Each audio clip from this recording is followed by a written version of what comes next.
ഹരി ഓം. സജ്ജനങ്ങളിലേക്ക് ഏവർക്കും നമസ്കാരം. ശ്രീ ഗുരുഭ്യോ നമഃ. ഓം ഗം ഗണപതയേ നമഃ. സംസരസ്വത്യേ നമഃ. സർവചൈതന്യരൂപാം താമാദ്യാം വിദ്യാം ച ധീമഹി ബുദ്ധിം യാന പ്രചോദയാത്.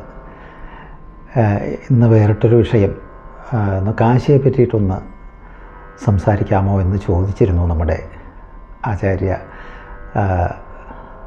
ഗുരുവായൂർ ശാന്തവപ്പോൾ. ഞങ്ങളത് സംസാരിച്ചിട്ട് കുറേ അവർ ഇടയ്ക്കൊക്കെ പോകുന്നതാണ്. അപ്പോൾ അതിൻ്റെ കുറച്ചുകൂടി അതിൻ്റെ ഐതിഹ്യവും മറ്റു കാര്യങ്ങൾ അറിഞ്ഞാൽ നന്നായി എന്ന് പറഞ്ഞിരുന്നു. നമുക്കും അതിനെപ്പറ്റി അത്ര അറിവില്ല, പക്ഷെ എന്നാലും കേട്ടറിഞ്ഞ കാര്യങ്ങൾ നമ്മൾക്ക് ഈ സംശയം തീർത്ത് തന്നത് സ്വാമി ദേവാനന്ദപുരി സ്വാമികളാണ്. പിന്നെ സംശയം വന്നാൽ സ്വരൂപാൻ സ്വാമിയോടൊക്കെ ചോദിക്കാറുണ്ട്. അപ്പോൾ അവരിൽ നിന്നൊക്കെ കിട്ടിയ അറിവ് പ്രകാരം നമ്മൾക്ക് കാശി എന്ന് പറയുമ്പോൾ കാശ്യതീതി കാശി എന്ന് പറയും. കാശി വാരാണസി എന്നും കൂടിയുള്ള പേരിൽ അറിയപ്പെടാറുണ്ട് അല്ലേ. അസി എന്നും വരുണ എന്നുമുള്ള രണ്ട് നദികളുടെ മധ്യത്തിലാണ് വാരാണസി.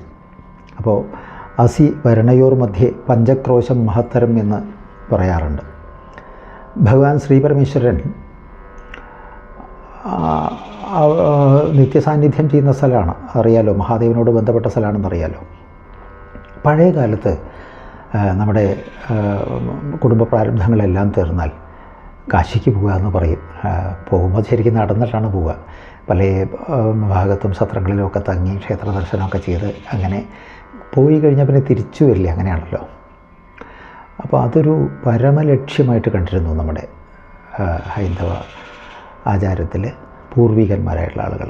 അപ്പോൾ പോകുന്നതിന് മുമ്പ് എന്തെങ്കിലും കാര്യങ്ങളൊക്കെ ആയിട്ട് വല്ല തർക്കങ്ങളോ കൊച്ചു പണക്കങ്ങളൊക്കെ ഉണ്ടെങ്കിൽ അതൊക്കെ തീർത്ത്, കടബാധ്യതകളുണ്ടെങ്കിലൊക്കെ കൊടുത്ത് തീർത്ത് എല്ലാ ഭാരങ്ങളും ഒഴിവാക്കിയിട്ടാണ് ഓം നമഃ ശിവായ എന്ന് പറഞ്ഞിട്ട് ഭഗവാന്റെ സന്നിധിയിലേക്ക് പോവുക.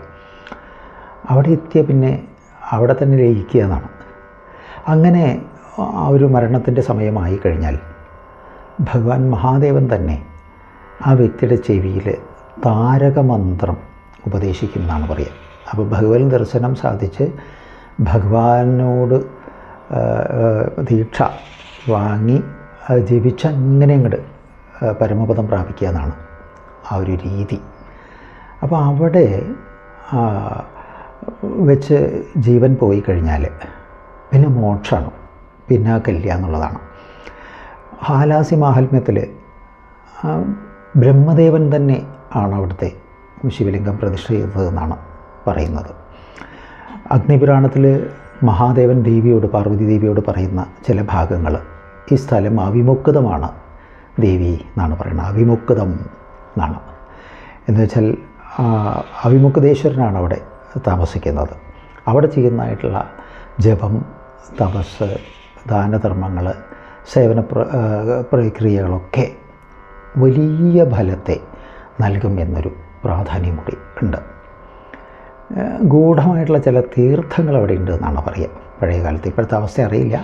കാരണം എന്താ വെച്ചാൽ ഇപ്പോൾ കുറേ ഘാട്ടുകളാണല്ലോ. അങ്ങനെ ആണെങ്കിൽ തന്നെ അതിലും മണികർണികാ ഘാട്ടിൻ്റെ ഒരു വലിയ പ്രാധാന്യം പറയും.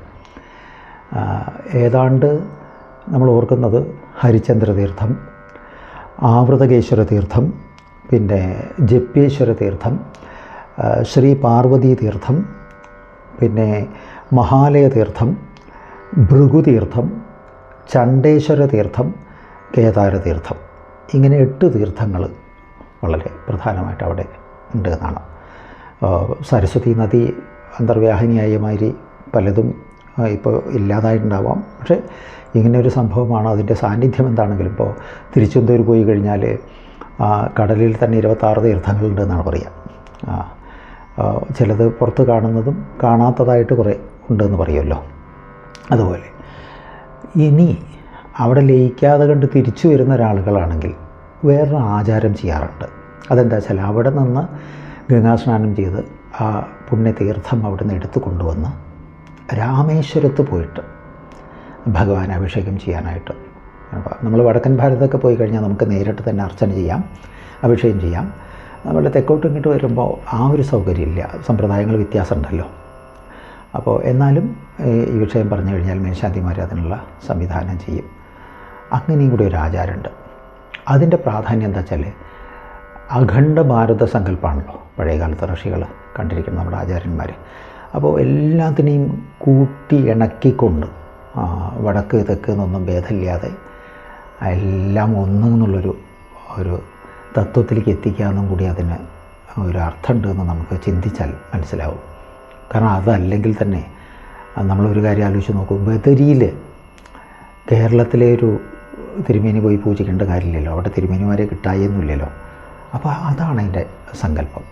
കാരണം എല്ലാവരെയും കൂട്ടി യോജിപ്പിച്ചുകൊണ്ട് പോവുക എന്നുള്ളൊരു രീതി ആണ് പഴയ കാലത്തുണ്ടായിരുന്നത്. ഏതായാലും ഇപ്പോൾ പിന്നെ തിരിച്ചു വരാത്ത പോക്കല്ല പോകുന്നത്, ദിവസങ്ങൾ വരെ കണക്കൂട്ടിക്കൊണ്ടാണ് യാത്ര ചെയ്യുന്നത്. അതും തെറ്റില്ല, കാലത്തിനനുസരിച്ചിട്ടൊക്കെ അങ്ങനെയൊക്കെ വരും. പക്ഷേ ഇപ്പോൾ പിന്നെ അടുത്ത കാലത്തായി കണ്ടുവരുന്ന ഒരു പ്രവണത അവിടെ വിലയിക്കുന്നതിന് പകരമായിട്ട് അവിടെ പോയിട്ട് എന്തെങ്കിലും ഒരു വിഷയം ഉപേക്ഷിക്കുക എന്നൊരു സമ്പ്രദായം കാണാറുണ്ട്. അപ്പോൾ സത്യത്തിൽ നമ്മൾ മനസ്സിലാക്കേണ്ടത് വെച്ചാൽ ലക്ഷ്യാർത്ഥം വാച്യാർത്ഥം എന്നുണ്ടേ. നമ്മൾ വാച്യാർത്ഥമാണ് പലരും മനസ്സിലാക്കുന്നത്, ലക്ഷ്യാർത്ഥം കാണുന്നില്ല. കാരണം സദ്യക്കൊക്കെ ഇരിക്കുമ്പോൾ ചിലർ പറയും എനിക്ക് പപ്പടം വേണ്ടാന്നൊക്കെ പറയും. അപ്പോൾ എന്ന് വെച്ച് കഴിഞ്ഞാൽ എന്താണെന്ന് ചോദിച്ചു കഴിഞ്ഞാൽ കാശി പോയി എന്നാണ് പറയുക. അപ്പോൾ കാശി പോയി കഴിഞ്ഞാൽ പപ്പടം വേണ്ടാന്ന് വെക്കണമെന്നൊന്നുമില്ല, അല്ലെങ്കിൽ പഴം വേണ്ട വയ്ക്കണമെന്നൊന്നുമില്ല. നമ്മൾക്ക് മനസ്സിൽ അഗാധമായിട്ട് ഇഷ്ടപ്പെട്ടതെന്തോ അതിനെ ഉപേക്ഷിക്കുക എന്നാണ്. സത്യത്തിൽ ത്യാഗം എന്ന് പറഞ്ഞാൽ കാമിനി കാഞ്ചന ത്യാഗം എന്നാണ് പറയുക. അല്ലാതെ നമ്മൾ ഉപ്പേരിയിൽ നിന്ന് കറിവേപ്പില മാറ്റാം എന്ന് ഞാൻ തീരുമാനിച്ചു, അതൊന്നും ഒരു ത്യാഗമായിട്ട് കൂട്ടില്ല. അപ്പം പിന്നെ പഴയ കാലത്ത് നമ്മൾ അമ്മമാർ ചൊല്ലിയിരുന്ന സന്ധ്യാനാമം ഒന്ന് ഓർത്ത് നോക്കൂ. എന്താണത്? എളുപ്പമായുള്ള വഴിയെ കാണുമ്പോൾ ഇടയ്ക്കിടെ 6 പടിയുണ്ട്, പടിയാറും കടന്നവിടെ ചെല്ലുമ്പോൾ ശിവനെ കാണാകും ശിവശംഭോ. 6 പടി എന്നുള്ളത് യോഗശാസ്ത്രത്തിലത്തെയാണ് എന്നാണ് ആചാര്യന്മാർ പറയുക, യോഗ ആചാര്യന്മാർ പറയുക.